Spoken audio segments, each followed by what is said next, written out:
Teman-teman, bagaimana kabar hari ini? Semoga selalu sehat dalam berbakti dan berkarma mulia.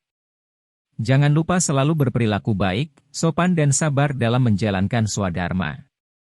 Bersama-sama, kita akan memahami pesan pokok, nilai-nilai Dharma dalam Wiracarita Ramayana dengan membaca, menulis, memahami, mendeskripsikan dan mengaplikasikannya dalam kehidupan sehari-hari.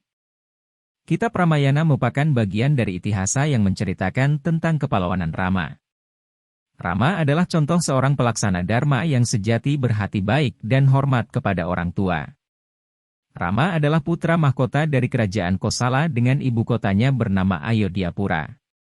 Ramayana sebagai karya Maharsi Walmiki yang berbentuk puisi berbahasa Sanskerta dan sajaknya sangat indah.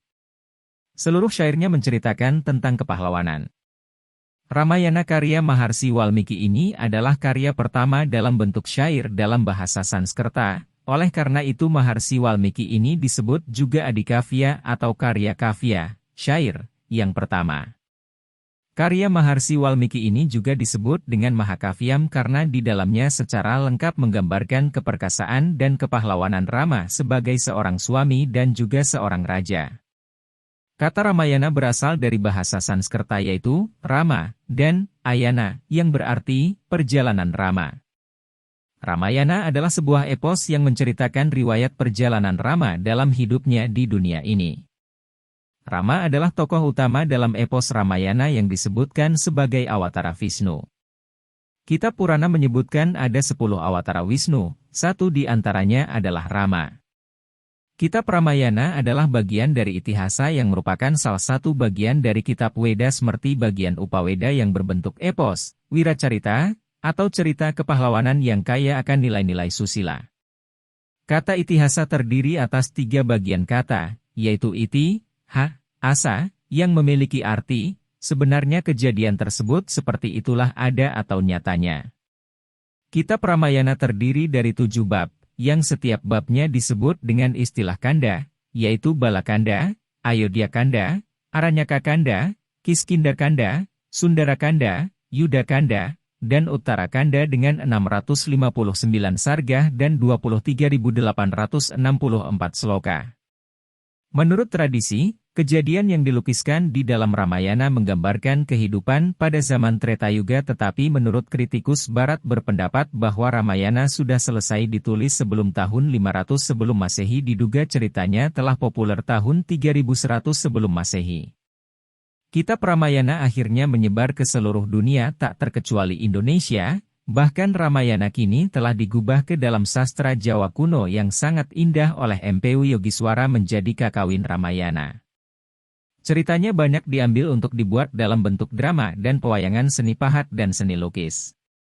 Keberadaan kitab itihasa dan kitab Purana menempati posisi penting dan strategis bagi umat Hindu, yaitu sebagai pengetahuan awal yang mesti diberikan atau dipelajari oleh orang yang baru mempelajari ajaran Weda.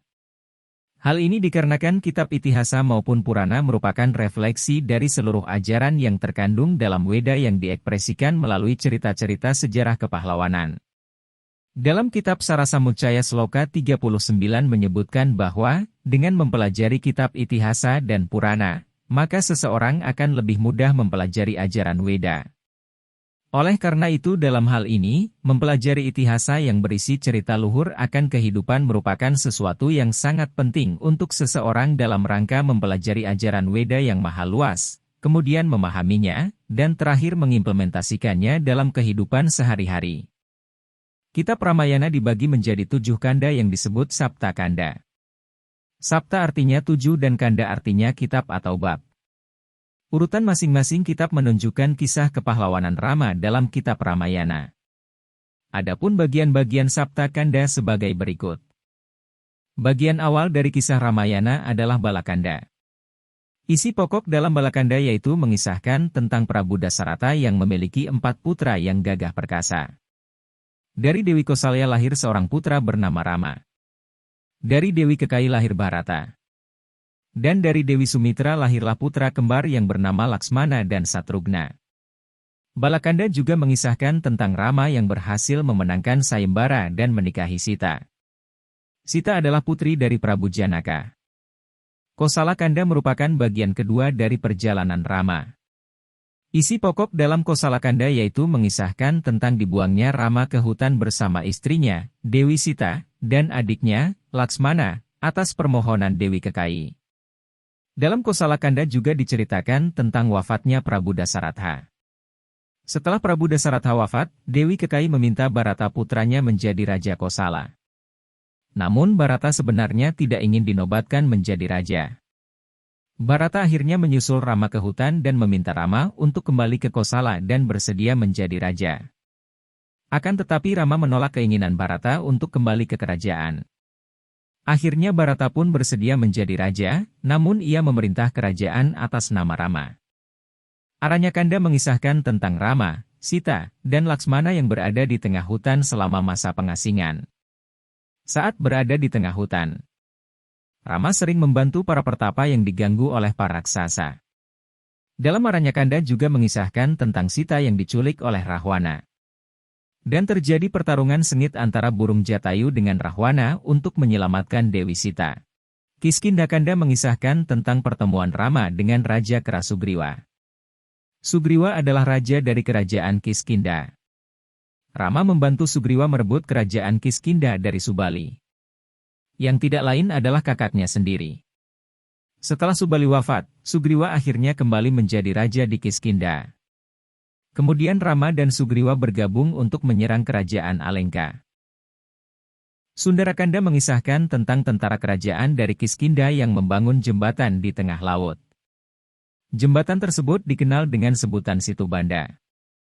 Jembatan yang dibangun oleh tentara kerajaan Kiskinda akhirnya dapat menghubungkan India, kerajaan Kosala, dengan Alengka, kerajaan Rahwana. Hanuman ditugaskan untuk menjadi duta Rama berangkat ke Alengka dan menghadap Dewi Sita. Di sana Hanuman ditangkap, namun berkat kecerdikannya ia dapat meloloskan diri dan membuat ibu kota Alengka mengalami kebakaran hebat. Yudakanda mengisahkan tentang pertempuran antara pasukan Kera Rama dengan pasukan raksasa Raja Rahwana. Kisah cerita Yudakanda diawali dengan usaha pasukan Rama menyeberangi lautan dan akhirnya mencapai Alengka. Sementara itu perdebatan hebat terjadi di Alengka antara Raja Rahwana dengan adiknya Wibisana, yang pada akhirnya Raja Rahwana murka lalu mengusir Wibisana dari Alengka. Raja Rahwana mengusir Wibisana karena Wibisana terlalu banyak memberi nasihat. Dalam pertarungan yang sengit, akhirnya Rahwana gugur di tangan Rama oleh senjata panah sakti. Rama akhirnya mengangkat Wibisana sebagai Raja Alengka dengan memberikan wejangan tentang kepemimpinan yang disebut Astabratha. Setelah semuanya aman, Rama kembali ke Kosala bersama Sita. Uttarakanda mengisahkan tentang dibuangnya Dewi Sita karena Rama mendengar isu atau gosip dari rakyatnya yang ragu dengan kesucian Dewi Sita setelah lama berada di Alengka. Dewi Sita akhirnya tinggal di pertapaan Resi Walmiki. Saat berada di pertapaan Resi Walmiki, Dewi Sita melahirkan Lawa dan Kusa. Dewi Sita menunjukkan kesetiaannya dengan terjun ke api suci sebagai bukti bahwa Dewi Sita masih tetap menjaga kesuciannya selama diculik oleh Raja Rahwana di Alengka. Akhirnya Lawa dan Kusa datang ke istana menghadap Rama pada saat upacara Aswamedha Yajna. Pada saat itulah, Lawa dan Kusa menyanyikan Ramayana yang selanjutnya digubah oleh Resi Walmiki.